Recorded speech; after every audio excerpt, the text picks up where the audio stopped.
अल्हम्दुलिल मुतवाहिदी बिजलालिहिल मुतफर्रिदी वसलातुहु दौमन अला खैरिल अनामि मुहम्मदी सल्लल्लाहु तआला अलैहि वसल्लम वल आलि वल अस्हाबिहि मा वा य'इंद शदाइदी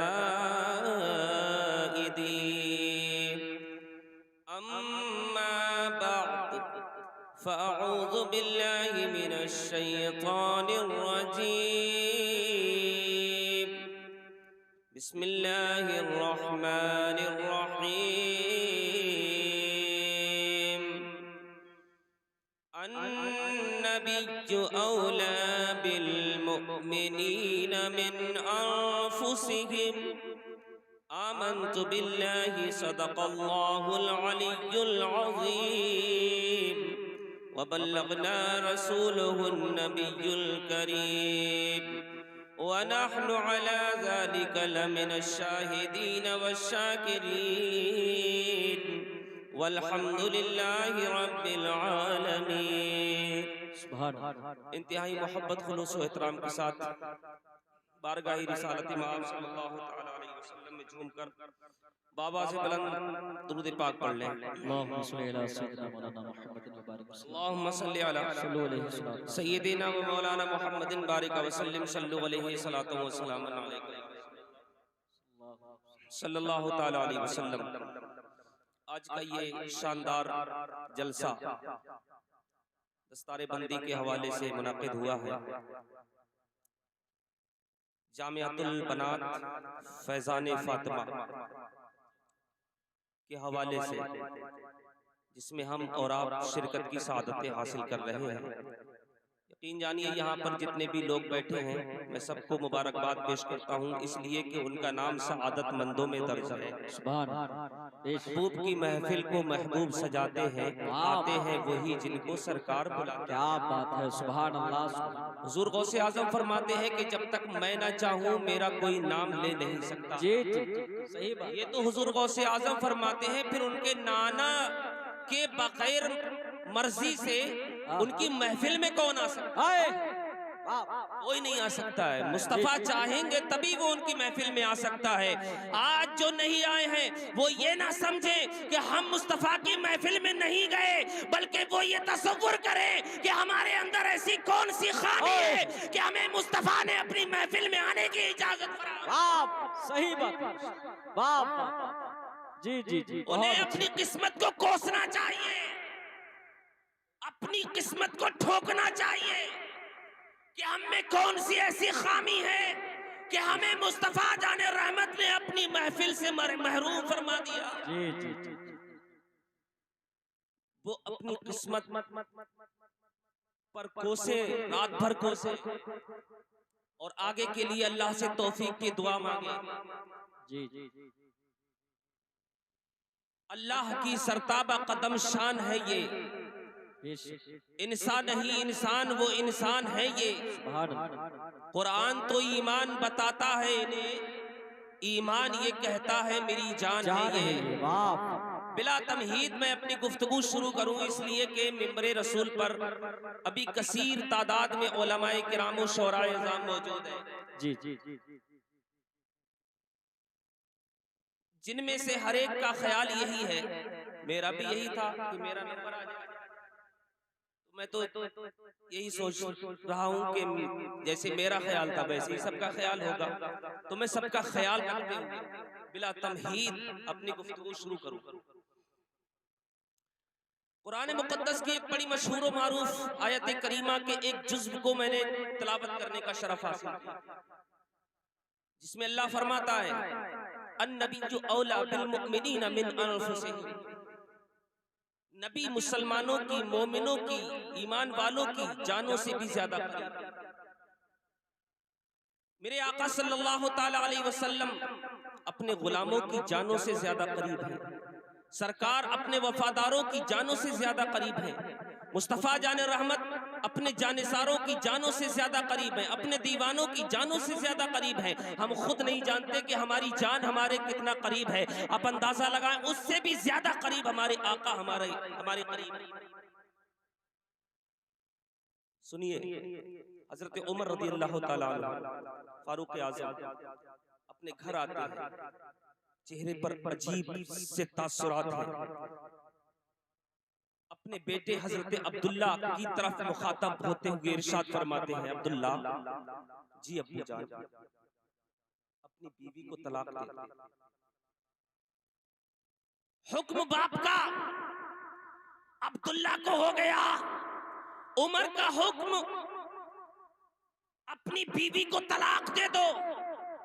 हजरत अब्दुल्ला ने बाप से वजह नहीं पूछी, मेरे बाप वजह क्या है, बीवी को तलाक देने का सबब क्या है, मेरी गलती क्या है, मेरी बीवी की खामी क्या है, पूछा नहीं, कोई बहस नहीं की। आज का बेटा होता पूछता, बल्कि पूछता नहीं, सीधे कहता तुम्हें क्या हुआ है, पागल हो गए, बीवी को तलाक देने के लिए तुमने कैसे कह दिया।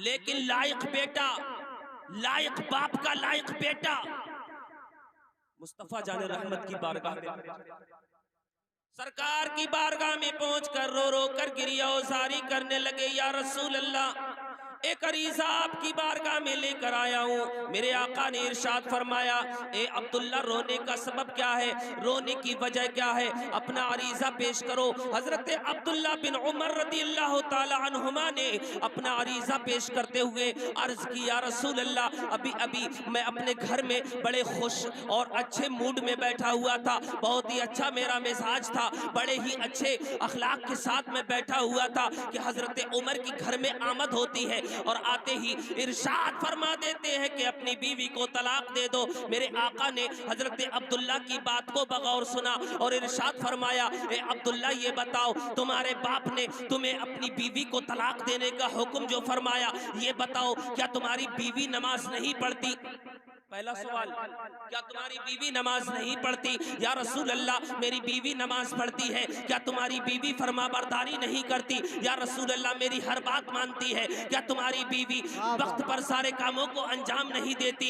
या रसूल अल्लाह, सारे कामों को वक्त पर अंजाम देती है। तो मेरे आका ने इरशाद फरमाया, ए अब्दुल्ला, जब तुम्हारी बीवी नमाज भी पढ़ती है, तुम्हारी फरमाबरदारी भी करती है, तुम्हारी हर बात भी मानती है, तुम्हारी वक्त पर हर काम करती हुई नजर आती है, तुम्हारी इताअत करती हुई नजर आती है, अल्लाह और रसूल की हर बात को मानती हुई नजर आती है, उन पर अमल करती हुई नजर आती है, तो फिर तुम घर जाओ और जब तुम्हारे बाप हजरत उमर यहाँ हमारे बारगाह में तशरीफ लाएंगे, हम उनसे पूछ लेंगे। हजरत उमर मुस्तफा जान रहमत की बारगाह में जब पहुंचते हैं, इधर हजरत अब्दुल्ला अपने घर जाते हैं। थोड़ी देर के बाद हजरत उमर मेरे आका की बारगाह में पहुंच जाते हैं। मेरे आका मुस्कुराते हुए इरशाद फरमाते हैं, ए उमर, आज अजीब मामला पेश आया है, अजीब वाकया पेश आया है। क्या या रसूल अल्लाह, फरमाया कि तुमने अपने बेटे अब्दुल्ला को अपनी बीवी के तलाक देने का हुक्म फरमा दिया, इसकी वजह क्या है। क्या तुम्हारे बेटे की बीवी तुम्हारा कहना नहीं मानती है। मानती है या रसूल अल्लाह। क्या तुम्हारे बेटे का कहना नहीं मानती है।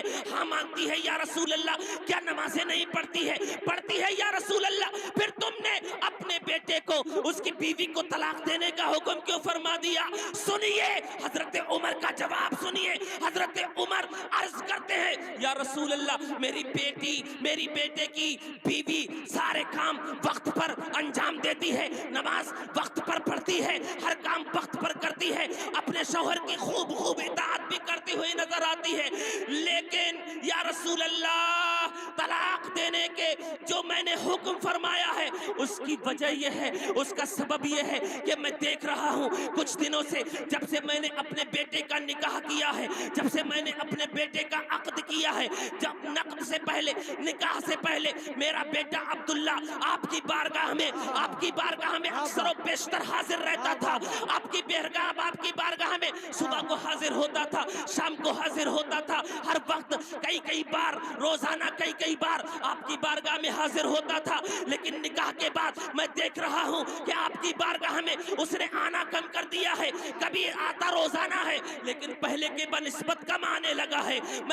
मेरे दिल में ये तसव्वुर आने लगा है, कहीं बीवी की मोहब्बत आपकी मोहब्बत के आड़े तो नहीं आ रही। नारे तकबीर, नारे रिसालत, नारे गौसियत, मसलके आला हजरत हजरत अल्लामा सिद्दीक अहमद साहिब क़िबला के सरपुरी।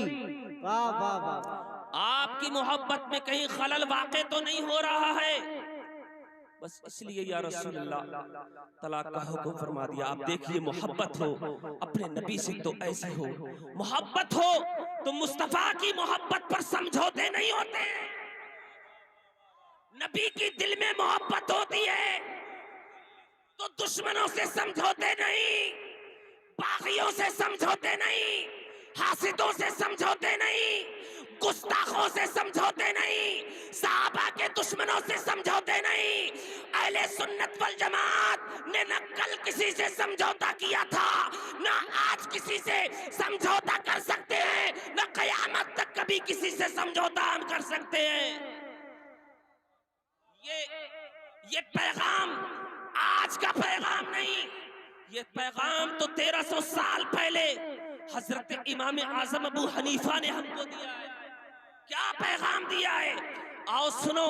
एक साइल हजरत इमाम आजम अबू हनीफा की बारगाह में पहुंचता है 1300 साल पहले। आज कहा जाता है बरेलवी ये लड़ाने का काम करते हैं, बरेलवी देवबंदी वहाबी करते रहते हैं, बरेलवी शिया राफजी करते रहते हैं। ये आज की बात नहीं बता रहा हूँ, ये 1300 साल पहले हजरत इमाम आजम की बारगाह की बात बता रहा हूँ। एक साइल पहुंचता है, सवाल करता है, हुजूर एक सवाल है, एक मसाला है, दरियाफ्त करने आया हूँ, पूछने आया हूँ। इरशाद फरमाया पूछो कौन सा सवाल है। हजरत इमाम आजम की बारगाह में उस साइल ने सवाल किया, हुजूर ये बताइए कि अहले सुन्नत की पहचान क्या है, अहले सुन्नत की शनाख्त क्या है, अहले सुन्नत की अलामत क्या है। सुनिए हजरत इमाम आजम का जवाब सुनिए। हजरत इमाम आजम अबू हनीफा फरमाते हैं कि अहले सुन्नत वल जमाअत की 3 पहचानें हैं, 3 अलामतें हैं, 3 शनाख्त हैं।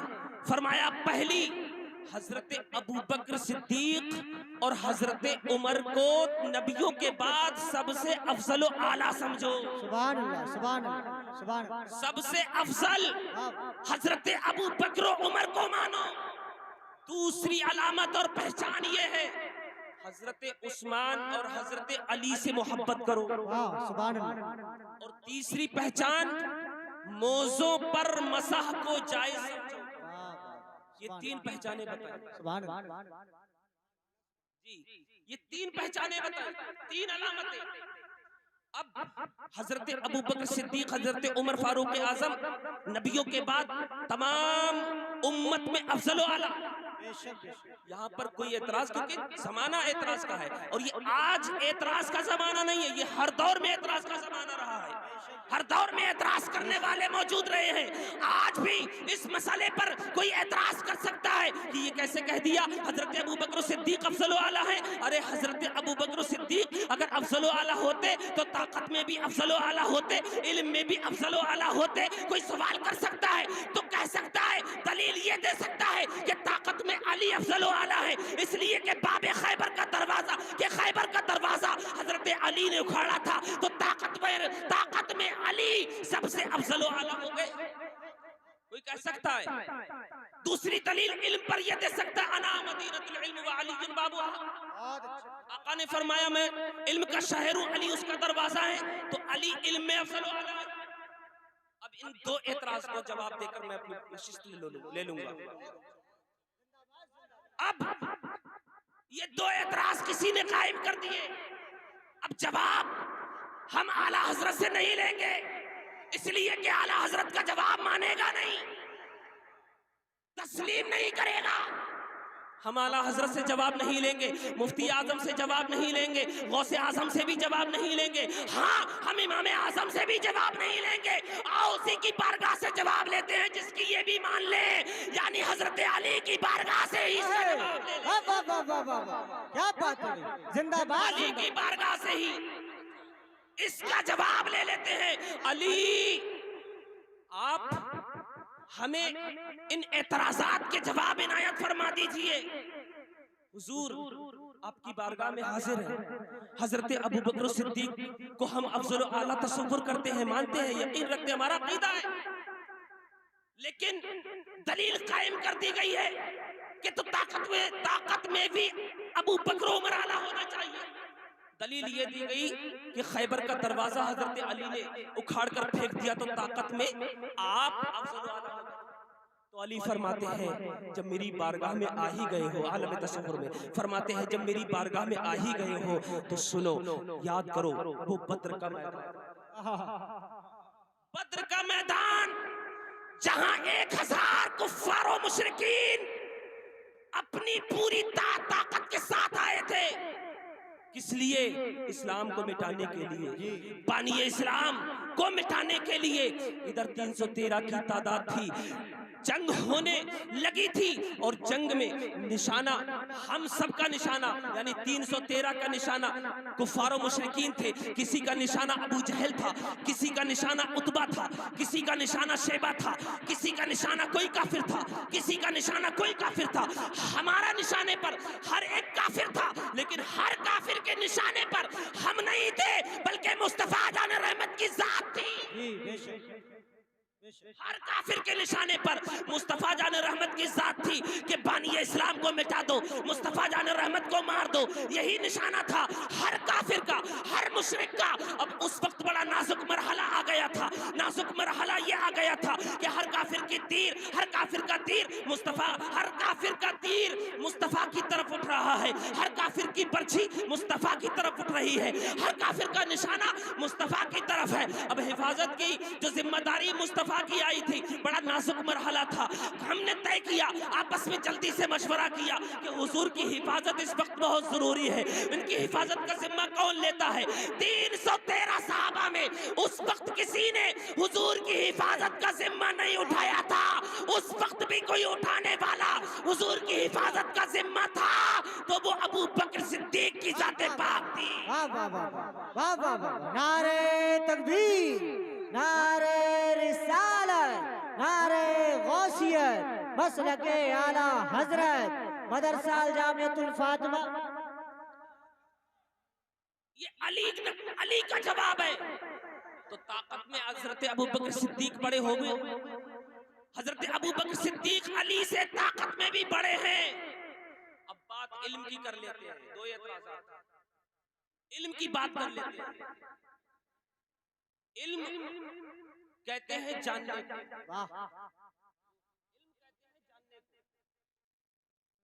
और इल्म के जानने वाले को आलिम कहा जाता है। आलिम MBBS के पढ़े हुए को नहीं कहा जाता। आलिम LLB किए हुए को नहीं कहा जाता। आलिम MD को नहीं कहा जाता। तो किसे कहा जाता है? आलिम कहा जाता है जो मुस्तफा को जितना जानता है उतना ही बड़ा आलिम होता है। क्या बात है भाई, वाह वाह वाह वाह, बहुत अच्छा, जिंदाबाद जिंदाबाद। आज तो अलग ही रंग है, वाह वाह। मुस्तफा जान रहमत को जो जितना जानता है उतना ही बड़ा अल्लामा होता है। वाह वाह वाह, मेरे नबी को उन जानने वालों में, सबसे ज्यादा जानने वालों में कौन है? वही तो हो सकता है जो खिलवत में हुजूर के साथ रहा हो, जलवत में हुजूर के साथ रहा हो, हज़र में हुजूर के साथ रहा हो, सफर में हुजूर के साथ रहा हो, और वो कोई और नहीं है, हज़रत अबू बकर सिद्दीक की जात है। गली गली नगर नगर नारे तकबीर, नारे रिसालत, शाने सिहाबा, शाने सिहाबा, फैजाने अबू बकर सिद्दीक, फैजाने अबू बकर सिद्दीक, फैजाने उमर फारूक आजम, फैजाने उस्मान गनी, नारे तकबीर, नारे हैदरी। भाई अल्लामा साहब जवाब नहीं। माशाअल्लाह भाई, माशाअल्लाह, जवाब नहीं। आज तो अलग ही रंग है, माशाअल्लाह। इल्म जानने को कहते हैं और जानने वाले को आलिम कहा जाता है। हर जानने वाले को नहीं, जो मुस्तफा को जानता है उसको आलिम कहा जाता है, और जो जितना जानता है उतना ही बड़ा अल्लामा होता है। और जिसने सबसे ज्यादा जाना है, जो हर वक्त यानी खलवत में हुजूर के साथ, जलवत में हुजूर के साथ, हजर में हुजूर के साथ, सफर में हुजूर के साथ, और मुस्तफा जाने रहमत में, मुस्तफा जाने रहमत हजरत हजर में हुजूर के साथ और शबे हिजरत में हुजूर के साथ, आज भी मजार में हुजूर के साथ। नारे तकबीर, नारे रिसालत, गली गली नगर नगर। तो सबसे ज्यादा जानने वाला कोई और नहीं है। सारी उम्मते मुस्लिमा में अगर कोई सबसे ज्यादा मुस्तफा को जानता है तो हजरत अबू बकर सिद्दीक की तो सबसे बड़े अल्लामा हजरत अबू बकर सिद्दीक की ज़ात पाक है।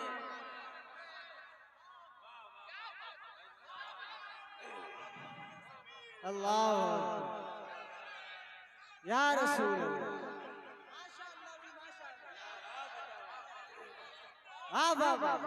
फैजाने जिंदाबाद जिंदाबाद।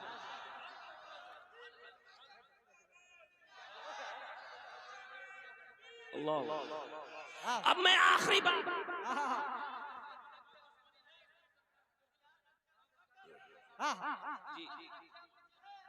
जी जी वाह वाह क्या बात है।